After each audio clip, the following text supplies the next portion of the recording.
Guys, welcome to my channel.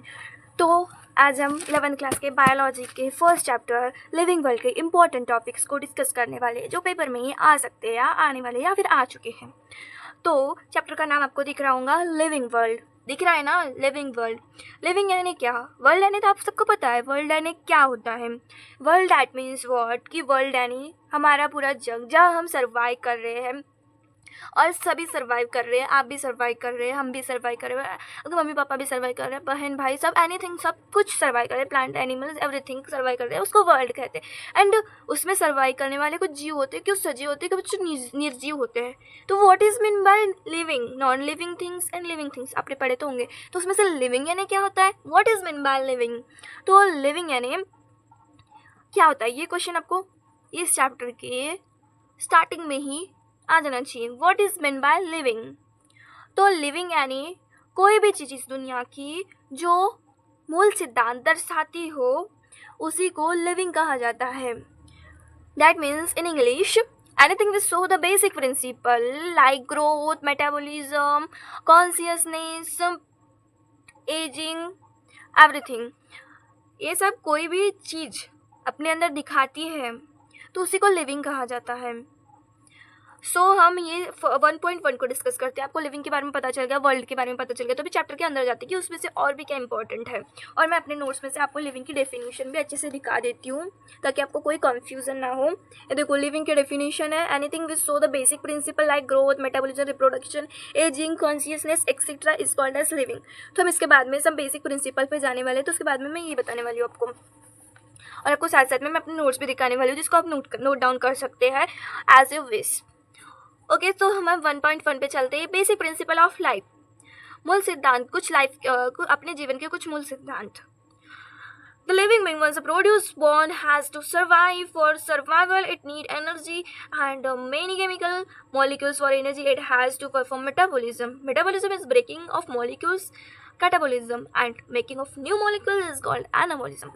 ऐसे इस जो भी ये वाले इसमें दिए हैं, ये वाला जो ये है उसमें जो भी दिए हैं,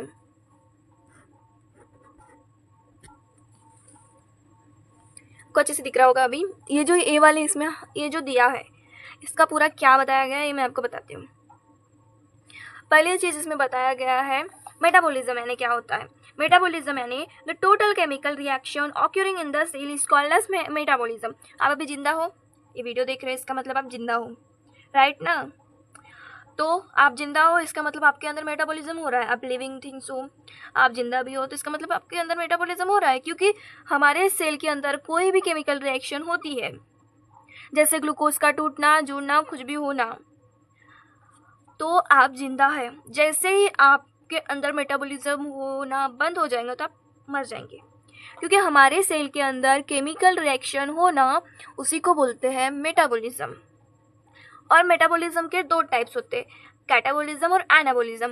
what is mean bye catabolism and what is mean bye anabolism? Catabolism यानी हमारे शरीर में मॉलिक्यूल का टूटना, यानी कैटाबॉलिज्म। सबसे पहले चीज़ याद रखना, कैटाबॉलिज्म यानी टूटना और एनाबॉलिज्म यानी जुड़ना, यानी नए नए मॉलिक्यूल्स तैयार होना बोल सकते हैं या फिर जुड़ना बोल सकते हैं। तो कैटाबॉलिज्म यानी टूटना, कोई भी मॉलिक्यूल टूटना। एनाबॉलिज्म यानी कोई भी मॉलिक्यूल जुड़ना या फिर बनना। आपको ये अच्छे से समझ जाएंगे। ये मेरे नोट्स देखो, दिख रहे हैं आपको नोट्स? मेटाबॉलिज्म की डेफिनेशन दिख रही है। The total chemical reaction occur in the cell is called as metabolism. During the metabolism, जब हम मेटाबॉलिज्म हो रहा है तब मॉलिक्यूल का ब्रेक होना है, मॉलिक्यूल का टूटना इज कॉल्ड एज कैटाबॉलिज्म। दिख रहा है catabolism. And making of new molecule is called anabolism. हाँ, जब वो मेटाबॉलिज्म होते समय कोई भी न्यू मॉलिक्यूल जुड़ता है उसे एनाबॉलिज्म कहा जाता है। और मेटाबॉलिज्म ही हमारे बॉडी को एनर्जी प्रोवाइड करता है। इसको मैं अच्छे से आपको समझ जाती हूँ, कैटाबॉलिज्म और एनाबॉलिज्म, एक एग्जांपल के थ्रू। तो एक एग्जांपल है जो मैं आपको दिखाना चाहती हूँ। ये ग्लूकोज है, you know glucose in previous standard you can learn. So glucose, ये ग्लूकोज है, ग्लूकोज टूटता है, ये भी आपको पता है। ग्लूकोज टूटता है, उससे पायरुविक एसिड बनता है, 2 पायरुविक एसिड बनते हैं, और पायरुविक एसिड बनने के बाद में एसिटिल कोएंजाइम ये बनता है। देखो, ग्लूकोज का टूटना यानी कैटाबॉलिज्म, ग्लूकोज का टूटना यानी कैटाबॉलिज्म, और ये पायरुविक एसिड का एसिड से न्यू मॉलिक्यूल बनना यानी एनाबॉलिज्म।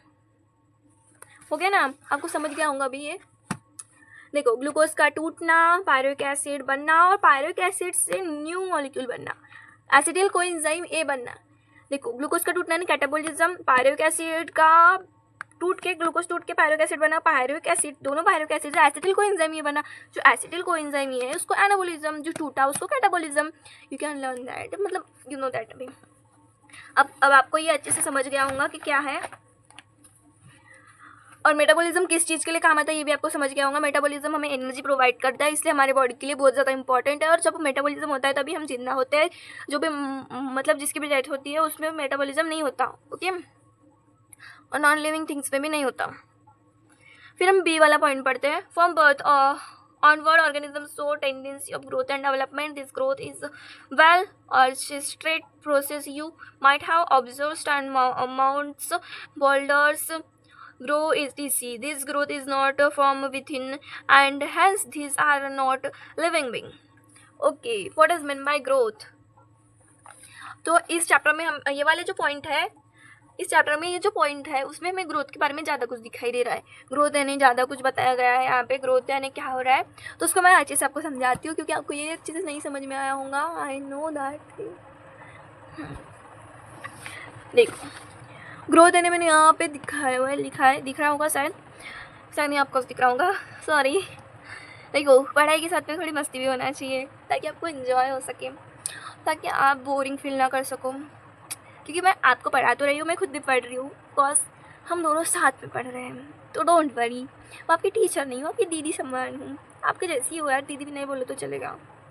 तो देखो अभी ग्रोथ यानी क्या होता है, इंक्रीज द बॉडी मास। देखो ग्रोथ यानी जब आप छोटे थे, अब जब छोटे थे इतनों से थे, मतलब जब इतने से थे आप छोटे से, इतने से आपको दिख रहा होगा, इतने से, तो आप अभी भी उतने हो क्या? नहीं ना, आप बड़े हो गए हो। अभी 11th क्लास में अगर आपकी हाइट बढ़ गई यानी आपका क्या हुआ, ग्रोथ हुआ। मेटाबॉलिज्म तो हो ही रहा है, उसके साथ क्या हुआ, ग्रोथ हुआ। तो ग्रोथ क्या है, what is mean bye growth? Growth यानी क्या होता है यार, ये सब क्वेश्चन नहीं आना चाहिए दिमाग में। तो हमें क्या याद रखना है, ग्रोथ यानी हमारी बॉडी का मास इंक्रीज होना। तो मास यानी क्या होता है यार, हम डिफाइन तो याद रख लेंगे, इंक्रीज द बॉडी मास, लेकिन हमें हमेशा के लिए याद रहना चाहिए करके क्या करें। तो मास यानी क्या होता है, फिर what is mean by mass?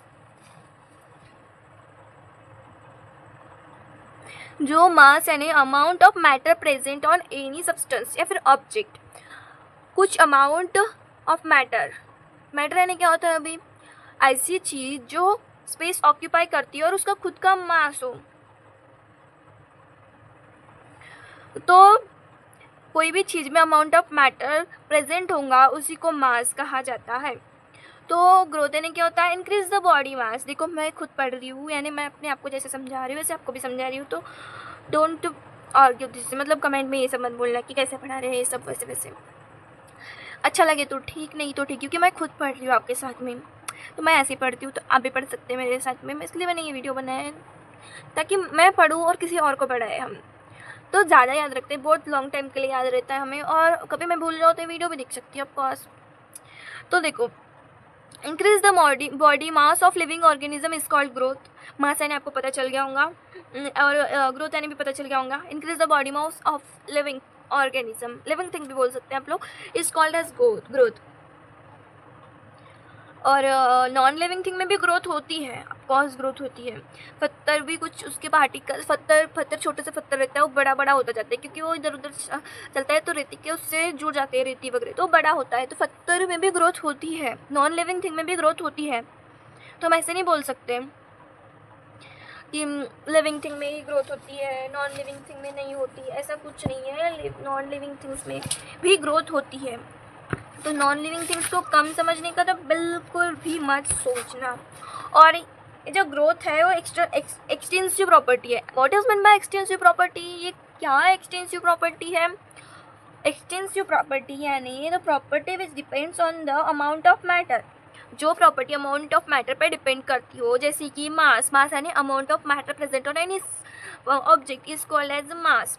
यानी ये भी ग्रोथ जो है वो अमाउंट ऑफ मैटर पे डिपेंड करती है, इसलिए वो एक्सटेंसिव एक्सटेंसिव प्रॉपर्टी है, 12th क्लास में ये 1 मार्क के लिए क्वेश्चन आता है और बहुत ज़्यादा इंपॉर्टेंट है।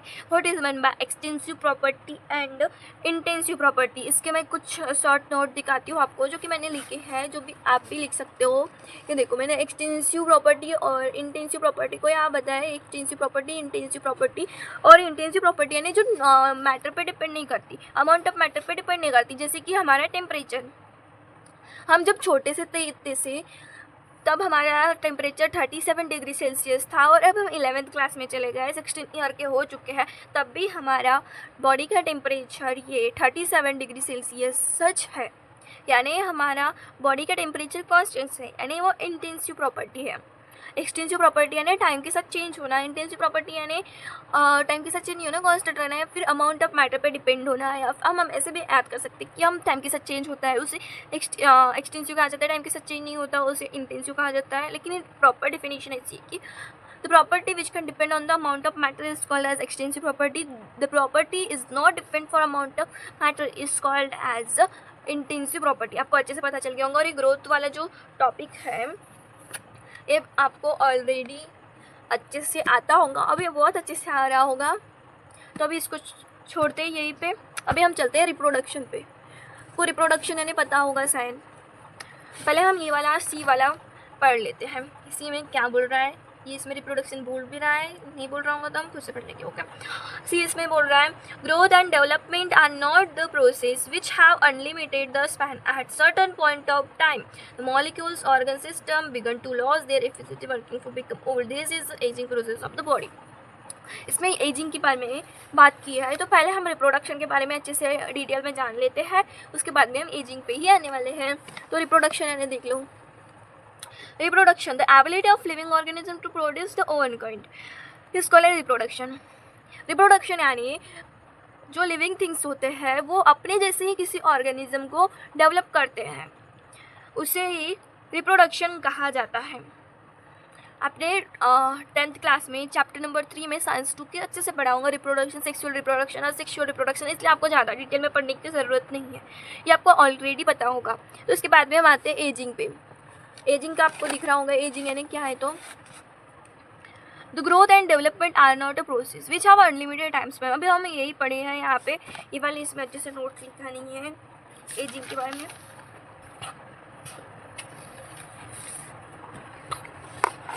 तो हम एजिंग के बारे में यहाँ पढ़ते हैं। When organ and organ system, organ and organ system को आप अच्छे से जानते होगे, आपके शरीर में मौजूद है अभी भी, to loss their effective working is called as ageing. जब हमारे बॉडी पार्ट अपना काम अच्छे से नहीं कर पाते, उसी को एजिंग कहा जाता है। जब आपने खुद देखा होगा, जो कि आपके दादा दादी हो गए या फिर आपके मम्मी पापा ज़्यादा एज के हो गए होंगे, 50s के ऊपर, तो उनके जो बॉडी पार्ट्स है वो पहले जैसे वर्किंग नहीं करते। जैसे कि हमारी बॉडी पार्ट अभी बहुत ज़्यादा यंग है हम लोग, तो हमारे बॉडी पार्ट अभी अच्छे से वर्किंग करते हैं। तो जो बूढ़े इंसान मतलब बूढ़े लोग हैं, उनके मतलब जो ओल्ड लोग हैं, उनके बॉडी पार्ट अच्छे से काम नहीं कर पाते, इसके लिए उनके इफेक्टिव वर्किंग नहीं कर पाते, तो उसी को एजिंग कहा जाता है। जब हमारे बॉडी पार्ट कमज़ोर हो जाते हैं, उसी को एजिंग कहा जाता है। फिर आपको ये पता चल गया होगा। फिर हम ये जो आपने रिप्रोडक्शन के बारे में पढ़ा है, ये देखो रिप्रोडक्शन के बारे में पढ़ा आपने, इधर रिप्रोडक्शन के बारे में पढ़ा। और ये उसके बाद में हम कॉन्शियसनेस के बारे में पढ़ते हैं, जो एफ में दिया हुआ है कॉन्शियसनेस। अपनी बुक निकाल लो, वीडियो में पूरी बुक नहीं आ पा रही होगी, तो अपनी बुक निकाल के ही बैठो। ओके, तो कॉन्शियसनेस यानी क्या होता है, ये भी तो एक क्वेश्चन है, ये भी एक बेसिक प्रिंसिपल का पार्ट है। तो what is mean by consciousness? Any living being respond to thermal, chemical, biological change in the surrounding, this is called unique property is called living being. Property of living being is called as consciousness, sorry. Okay, तो देखो living being में हमारे thermal, chemical, biological changes जो हमारे surrounding में होती है, वो लिविंग बीइंग की यूनिक प्रॉपर्टी है, उसी को कॉन्शियसनेस कहा जाता है, जागरूकता। जो लिविंग बींग्स हमारे सराउंडिंग के हिसाब से अपना मूड बदलता है, इसको इसी को ही कॉन्शियसनेस कहा जाता है। इसमें ज़्यादा डिटेल की बात करने की कोई बात नहीं है। ये defining property of living being भी है। जस्ट लाइक मेटाबॉलिज्म एक defining property of living organism है, वैसे ही एक कॉन्शियसनेस भी defining property of living organism. ये नीट में बहुत बार क्वेश्चन आया है इसका, कॉन्शियसनेस का। नीट में कॉन्शियसनेस और मेटाबॉलिज्म, ये इसमें बहुत सारे ये दिया है पूरे डेट, कॉन्शियसनेस, मेटाबॉलिज्म, ग्रोथ, ये सब दिया है। उसमें से कौन था ये defining character of living, defining property of living organism है, ये पूछा गया है, तो ये ज़्यादा अच्छे से देख लेना। और डेथ यानी क्या होता है फिर, as the body loss the capacity to perform metabolism. आपको मैंने जब भी बोली थी आप जिंदा है, इसका मतलब आपके बॉडी में मेटाबॉलिज्म हो रहा है। जब आपकी बॉडी में मेटाबॉलिज्म होना बंद हो जाएगा तो उस टाइम आप मर जाओगे, डेथ हो जाएगी आपकी। Okay, it's not a big topic, it's a small topic, but you can learn very very difficult. And मतलब आपके लिए सिमिलर नहीं है ना सिलेबस, तो हर चीज़ आपके लिए अलग होती है। ऐसा लगता है हर चीज़ में डिटेल होगी। आपको डेथ में भी ऐसा लगता होगा डेथ क्या होती होंगी यार 11th में, इसमें भी शायद डिटेल में जाना पड़ता होगा, ऐसा लगता है, मेरे को भी लग रहा था। भी मैं इसको आपको पढ़ा रही हूँ ना, मैं भी पढ़ रही हूँ, तो थोड़ा बहुत मैंने पढ़ चुकी हूँ, पहले भी बहुत दिन से पढ़ रही हूँ मैं, तो ये आपको मैं अच्छे से पढ़ा पा रही हूँ। आप भी खुद को पढ़ा सकते हैं और खुद को पढ़ाना भी चाहिए, दूसरे को भी पढ़ाना चाहिए। दूसरों से पढ़ाने के बाद हमारे माइंड में ज़्यादा अच्छे तरीके से फिट होता है। और मैं हर दिन अपने कॉलेज से आने के बाद, अपने कोचिंग के आने के बाद, मैं आप मेरे स्कूल में कोचिंग में क्या पढ़ाए ये सब मैं आपके साथ शेयर करने वाली हूँ, तो मेरे साथ जुड़े रहना, क्योंकि मैं जो पढ़ूँगी मैं आपको बताती जाऊँगी। तो हर्बेरियम मैंने क्या होता है, ये सब तो हम पढ़े हैं। उसके बाद हम सीधा आ जाते हैं हर्बेरियम में। मैं आपको मतलब मैं आपको एकदम, ये है हर्बेरियम, तो दिख रहा होगा हर्बेरियम का पैराग्राफ, उसका हम अभी पढ़ने वाले हैं। What is meant by herbarium? The word herbarium, plural herbaria, was coined